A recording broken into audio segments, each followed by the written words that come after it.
Hi friends, நம்ம இன்றைக்கி பார்க்க போகிற டாபிக் வந்துட்டு preparation of financial statement profit oriented organisation.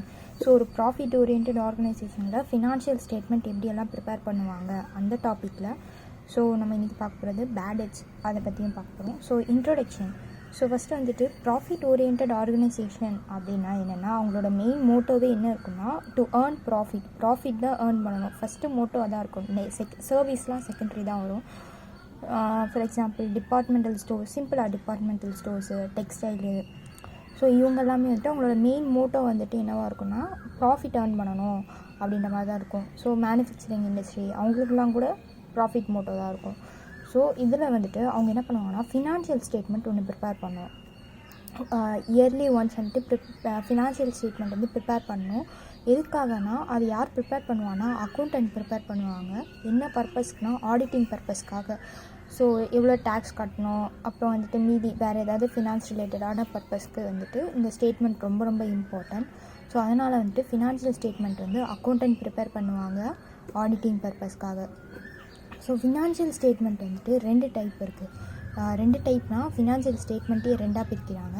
Income ஸ்டேட்மெண்ட்னு ஒன்று, பேலன்ஸ் ஷீட்டுன்னு ஒன்று. ஸோ இன்கம் ஸ்டேட்மெண்ட்டில் என்ன இருக்குன்னா, நம்ம பிஸ்னஸ்க்காக என்னென்ன எக்ஸ்பென்ஸ் பண்ணோம், எவ்வளோ இன்கம் வந்துச்சு, மொத்தத்தில் பிஸ்னஸில் வந்தது ப்ராஃபிட்டாக லாஸா அப்படின்றத கேல்குலேட் பண்ணுறது தான் இன்கம் ஸ்டேட்மெண்ட். இன்னொன்று பேலன்ஸ் ஷீட். பேலன்ஸ் ஷீட்டில் எதை பற்றி பார்ப்போம்னா, நம்ம அசட்ஸு என்னென்ன ரிசோர்ஸஸ் எல்லாம் நம்ம அசட்டாக வச்சுருக்கோம் அப்படின்றத பற்றி பார்ப்போம்.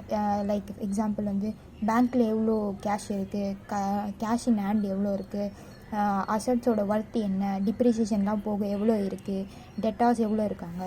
ஸோ இதை பற்றி பார்க்குறதுலாம் தான் அசட் சைட் பார்ப்போம். ரிசோர்ஸஸ் ஓன்ட் ஆஸ் த அசட்ஸ்னு பேலன்ஸ் ஷீட்டில். Next sources of funds as liabilities plus capital. ஓகேவா? ஸோ இப்போ வந்துட்டு சோர்ஸஸ் ஆஃப் ஃபண்ட்ஸ். ஸோ நமக்கு வந்துட்டு பிஸ்னஸ் பண்ணுறதுக்கு எங்கெங்கே சோர்ஸஸ்லாம் ஃபண்டு வந்திருக்கு, நம்ம எங்கேயாவது இன்வெஸ்ட் பண்ணி அதுலேருந்து வந்திருக்கா, இல்லை கிரெடிட்டார்ஸ்க்கு எவ்வளோ இருக்காங்க, ப்ளஸ் நம்மளோட கேபிட்டல் எங்கே. ஸோ இது ரெண்டுத்தையும், ஸோ நம்ம லயபிலிட்டியும் அசட்டும் வந்துட்டு ஈக்குவலாக இருந்தால் தான் நம்ம பேலன்ஸ் ஷீட் வந்துட்டு கரெக்டு. ஓகேவா? ஸோ பேலன்ஸ் ஷீட்டை வச்சு financial position of the business பார்த்துக்கலாம். இன்கம் ஸ்டேட்மெண்ட்டில் P&L ப்ராஃபிட்டாக லாஸா, பிஸ்னஸ் பண்ணதில் ப்ராஃபிட்டாக லாஸா அந்த இயருக்கு அப்படின்னு சொல்லிட்டு பார்க்கலாம். எப்போவுமே இது வந்துட்டு ஃபார் த இயர் எண்டிங் தான் ப்ரிப்பேர் பண்ணுவாங்க. இதுவும் வந்துட்டு இயர் எண்டில் தான் ப்ரிப்பேர் பண்ணுவாங்க. இன்கம் ஸ்டேட்மெண்ட்டும் பேலன்ஸ் ஷீட்டும் இயர் எண்டில் தான் ப்ரிப்பேர் பண்ணுவாங்க. ஸோ டெட்ஸ்னால் என்னதுன்னா, டெட்டார்ஸ் கிட்டேருந்து வர வேண்டிய அமௌண்ட்டை தான் நம்ம வந்துட்டு டெட்ஸ்ன்னு சொல்லுவோம். ஸோ டெட்ஸை வந்துட்டு 3 டைப்ஸாக பிரிக்கிறாங்க. Bad debts, doubtful debts, good டெட்ஸ்ன்னு பிரிக்கிறாங்க. ஸோ பேட் டெட்ஸ்னால் என்னென்னா, அன்கலெக்டபிள், வரவே வராது, டெட்டார்ஸ் கிட்டேருந்து அந்த கேஷ் வரவே வராதுன்னு நம்ம கன்ஃபார்மாக டிசைட் பண்ணலாம். அதுதான் பேட் டெட்ஸு. டவுட்ஃபுல் டெட்ஸ்னால் வரும், ஆனால் அந்த அமௌண்ட் எப்போ வரும்னு தெரியாது. இந்த அக்கௌண்டிங் பீரியடில் வருமா இல்லை நெக்ஸ்ட் அக்கௌண்டிங் பீரியடில் வருமானு தெரியாது.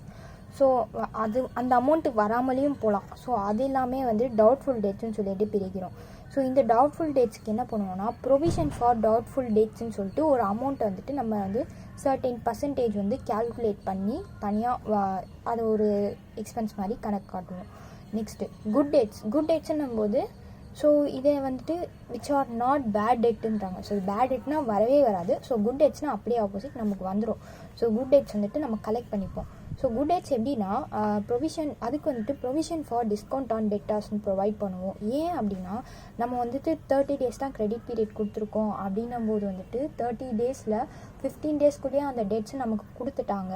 அப்படின்னும் போது வந்துட்டு அந்த மீதி இருக்க 15 டேஸ்க்கு சம் சர்டைன் பர்சன்டேஜ் வந்துட்டு கேல்குலேட் பண்ணி அவங்களுக்கு வந்து டெட்ஸ் ப்ரொவிஷன் டிஸ்கவுண்ட் கொடுப்போம்.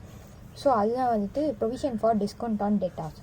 ஸோ டெட்ஸு 3 டைப்பாக இருக்குது. Bad debts, doubtful debts, good debts.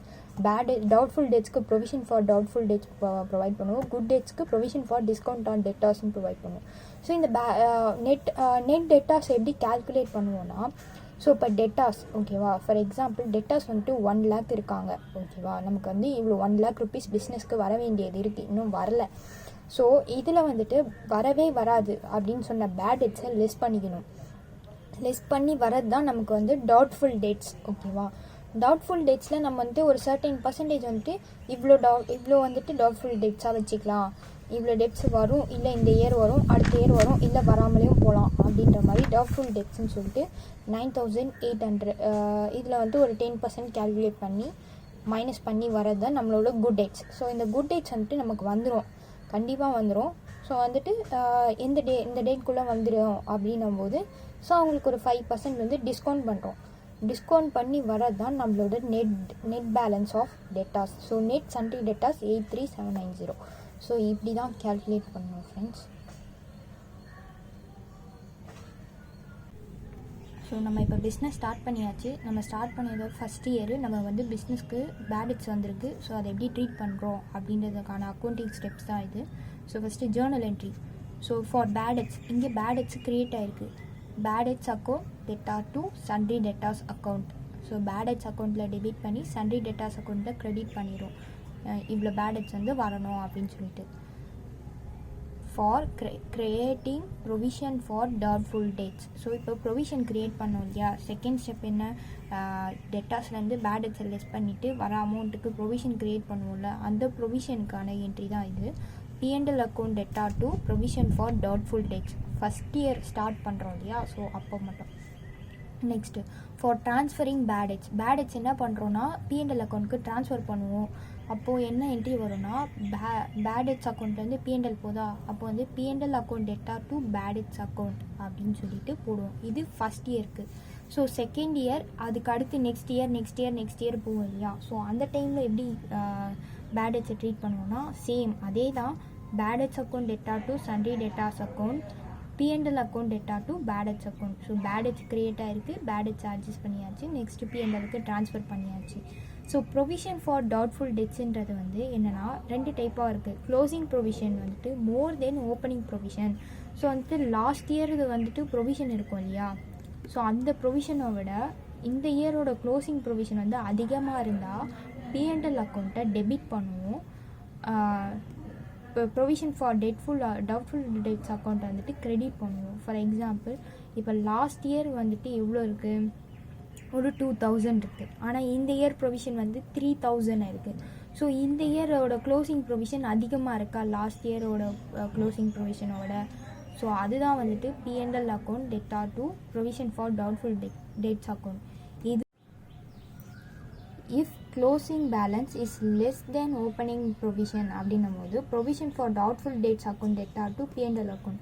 இதில் வந்துட்டு ப்ரொவிஷன் அக்கௌண்ட்டை டெபிட் பண்ணி பிஎன்எல் அக்கௌண்ட்டை க்ரெடிட் பண்ணுறோம். ஸோ ப்ரொவிஷன் வந்துட்டு அதிகமாக இருந்தால் பிஎன்எல் அக்கௌண்ட்டை டெபிட் பண்ணுவோம், ப்ரொவிஷன் கம்மியாக இருந்தால் பிஎன்எல் அக்கௌண்ட்டில் க்ரெடிட் பண்ணுவோம். ஓகேவா? ஸோ ரெக்கவரி ஆஃப் பேடெட்ஸ்னும் போது நம்ம பேடெட்ஸ் வரவே வராதுன்னு சொன்ன அமௌண்ட் வந்துட்டு சர்டன் கேசஸில் வந்துட்டு நமக்கு ரெக்கவர் ஆகலாம். ஸோ அந்த டைம் ஆகும்போது என்ன பண்ணுவோன்னா அதுக்கு எப்படி என்ட்ரி போடுவோன்னா கேஷ் அக்கௌண்ட் அப்படி இல்லைன்னா bank account debtor to bad debts recovery அக்கௌண்ட்னு ஒன்று க்ரியேட் பண்ணி போடுவோம்.